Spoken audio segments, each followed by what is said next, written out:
came here for love, someone to hold me down. I won't give in. Thank you, Luke, for the introduction. That was really, really great. And I hope everyone has a fantastic day today. Dave's kicked us off emphatically. I've learned some amazing things already about the timeline of creative that I had no idea about before. So my job today is to take you through what customer experience means for media. And originally, as I had planned to go through it with Steve from Harvey Nichols, I'm going to struggle with the case study side of things, so bear with me while I go through that. My main aim for today is I want you to leave understanding what is important about customer experience in media at 3 different scales. So that's our top level right down to a micro scale. I want you to be able to go away and understand how to implement a granular shopping structure and understand why you will want to do it. And finally, I would like you to go away wanting to make a difference to customer experience. So without further ado, I'm going to get going. So customer experience in media. It always comes back to the same phrase for me, and that is this: the customer is always right. Now, I know that there's going to be people in the audience today who disagree with that statement, and in fact, I've spoken to some of the people beforehand who disagree with it. But I'm here to tell you that it doesn't matter. At the end of the day, it doesn't matter if they're always right, sometimes right, or never right, because they are our business, and we need to listen and act accordingly. So what I want to do is take you through those 3 levels that customer experience matters to us. So that's at the industry level. I want to go through the big picture stuff, and then come down a level and say for you as a brand and for the brands we work for, why it matters. So that's the advertiser level. And then finally, right at the bottom, I want to look at the campaign level. So there's more of the science side of it and what it means for your performance. So let me get going with the industry level stuff to kick off, the big picture. So if I may, I want to start with a question, and it is this: who here has had a bad ad experience in the last month, whether it's irrelevant or misleading? Can I have a show of hands? It's good. I hadn't planned for what was going to happen if no one put their hands up. But here is one example I had recently of an ad that popped up, and initially for me, it was irrelevant. The reason it was irrelevant is because I've never flown first class. I only ever fly EasyJet, that's a fact. And then on top of that, it was also very, very misleading when you got down to it. And there were kind of comments all over the place that was it fake, it's not first class, which ironically would have led me to buy it more. And then the problem is that these are not uncommon. They can be found all over the internet. And if I take you back to what I said at the beginning, the customer is always right. And they're telling us something. And it's these exact sort of comments that you find all over the internet, coupled with the fact that global monthly active desktop ad blocking has grown 400% since 2013, that should send alarm bells ringing round the room. We, as an industry, have the most to lose if we don't get our ad experience right. It's a fuel for a lot of free content on the internet. It's the fuel that actually powers many of our businesses, and it's also the passions of many of us in this room. So if we don't get it right, then we have the most to lose. The bottom line is that experience matters for the industry. So I'm going to take you down another level now, and I'm going to talk about the advertiser level. And again, the customer is always right. Only now they're more right than ever.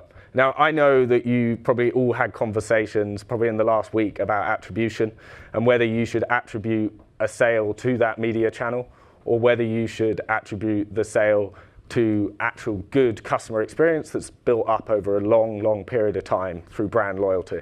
And I'm here to say, and I'm sure this is going to ruffle a few feathers, it doesn't matter, because at the end of the day, as long as you're driving customer experience through all your touch points, then the customer is going to be willing to pay or willing to buy.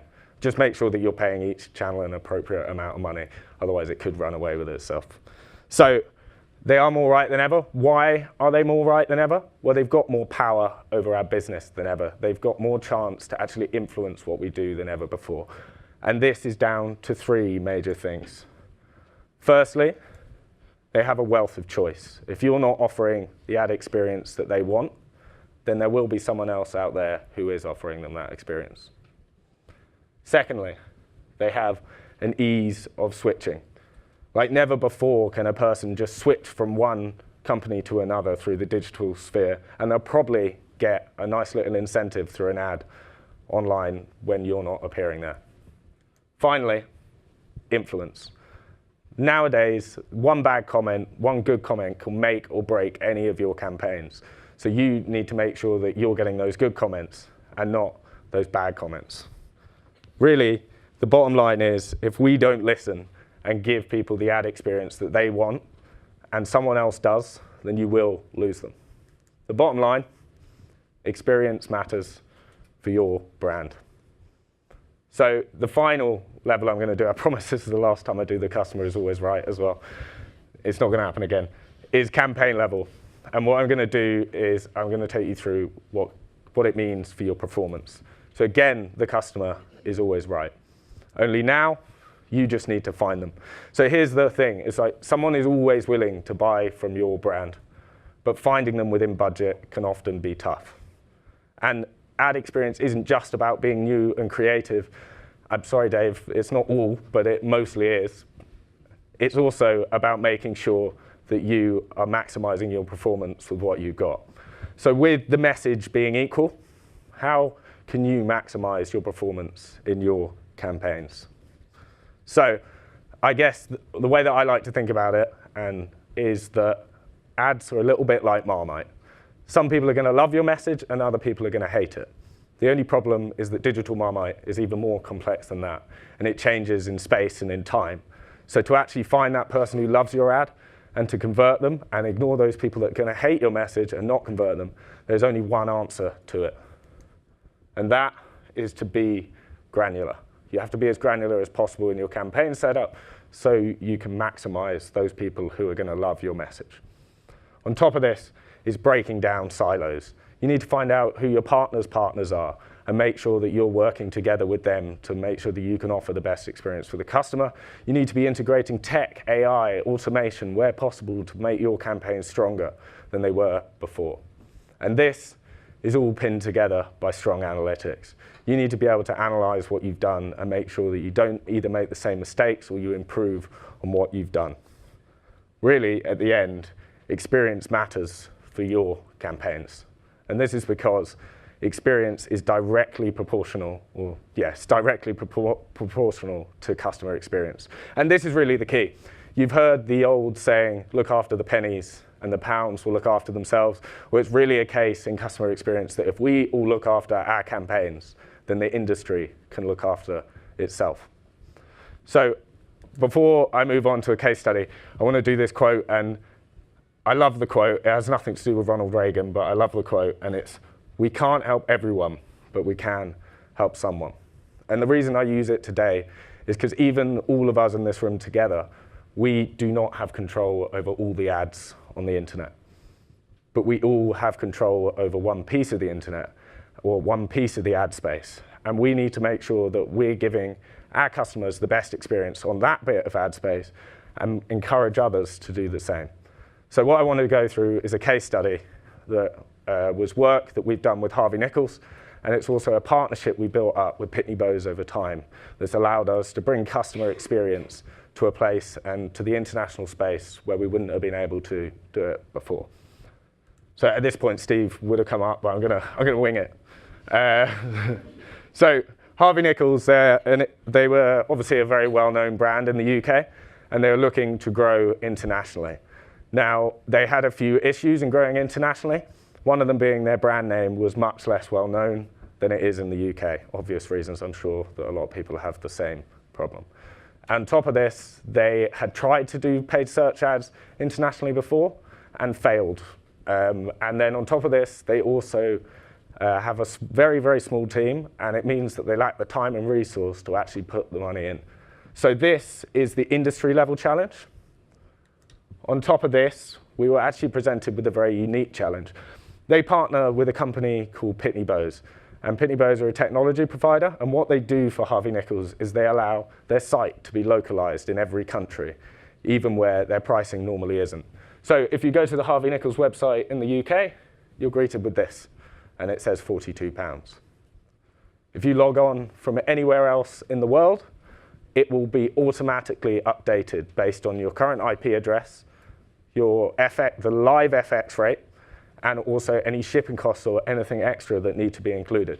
And this is fantastic, because what it means is anyone, anywhere in the world who goes to the Harvey Nichols website is greeted with great user experience, a currency that they understand and that they can relate to, and they know immediately how much they're purchasing for.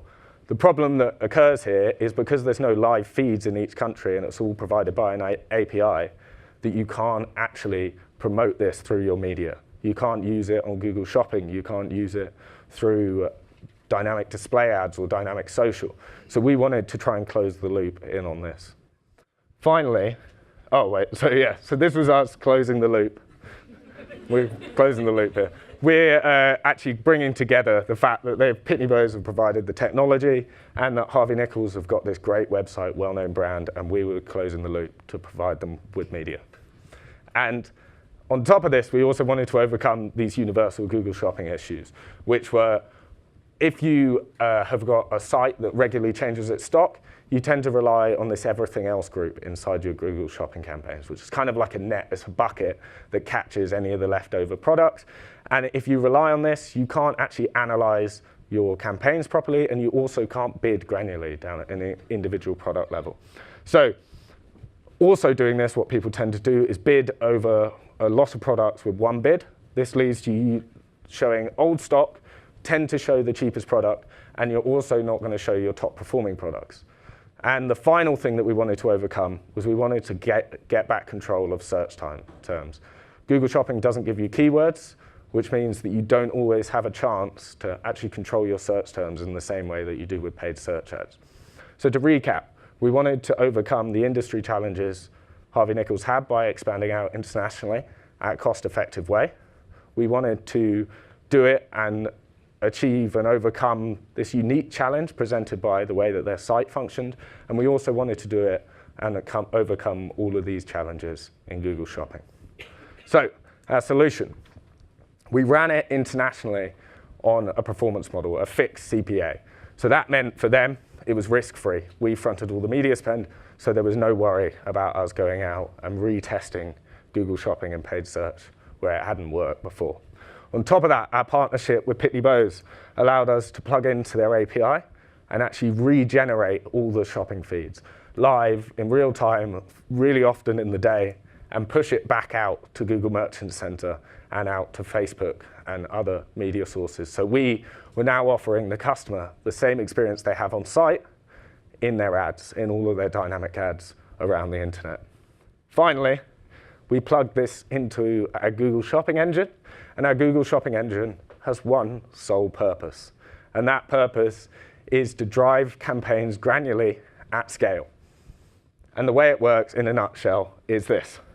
If the product is new, it will create a new ad group for that product, and that's one product per ad group. And it will set a bid so we can test to see how that product's going to perform in the future. If it's not a new product, what it will do is it will make a product optimization based on its previous performance. So it will say, okay, well, this is what the bid will work for you. And on top of that, it will analyze search terms. We can apply negative keywords to individual products with this structure. And we can also take higher performing products and put them into campaigns with higher bids, and lower performing products and put them into campaigns with lower bids.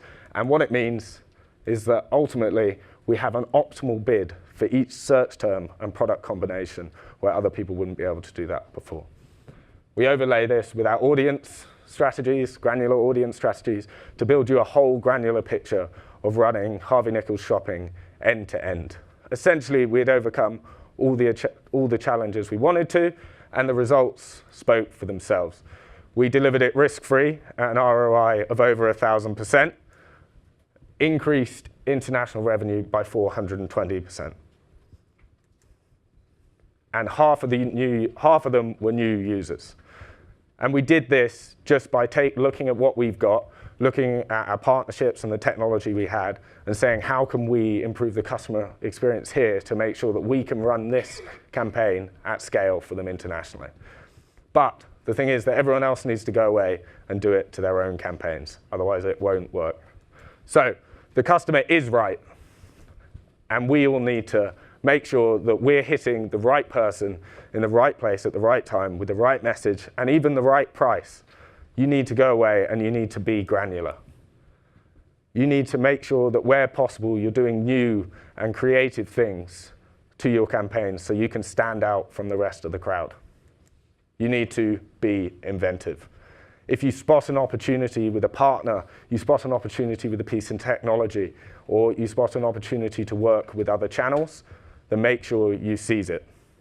And finally, you have to go tell everyone, because as I said, you've got to spread the word, because as I said, if we all look after our campaigns in this room, then the industry can look after itself. Thank you.